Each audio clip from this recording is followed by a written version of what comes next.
Good evening, Pervaila, McIntosh.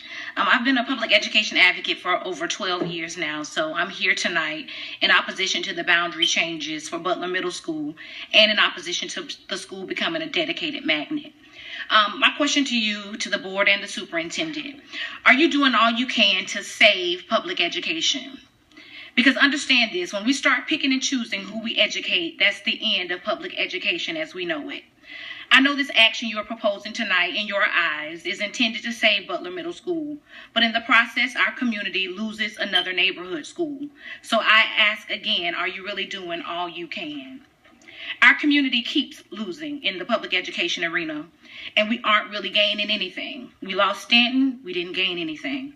We lost Paxson and James Weldon Johnson, and we didn't gain anything. We lost education pillars in our community like George Maxey and James Young. What do we gain? We're tired of losing. So again, I ask you, are you really doing all you can to truly solve the issues at Butler Middle School, or is this just a quick fix just to say you did something?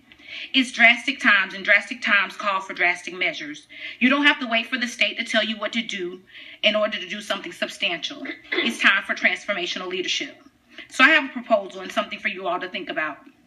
Instead of shipping students out of the neighborhood schools and having a dedicated magnet school, let's have a dedicated to students school.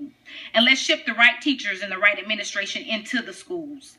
Teachers and administration that aren't afraid of the kids, that can relate to the students and the community, and that wants the best for the kids that are there now.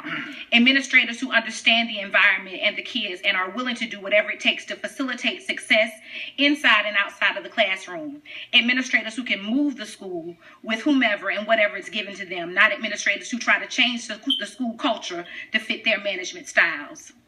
We were told that Butler Leadership Academy had a national search for the right leaders to fit the model. But now, halfway into the school year, we are already discussing moving the kids out instead of bringing the right leaders in.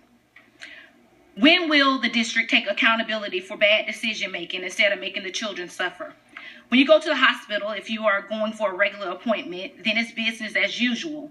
But if you are critical and you have to go to the emergency room, you get the emergency response team. We need the equivalent of an emergency response team in education at Butler and all other critical schools. Desperate times call for desperate measures.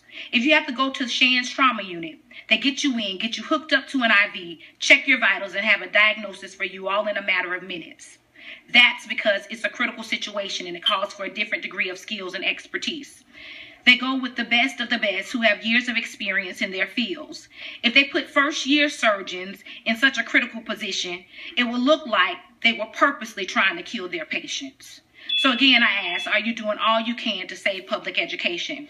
So if you can't do what you can, I would ask that you make Butler a whole school magnet instead of a dedicated magnet, because you will get the same results. Thank you. Thank you.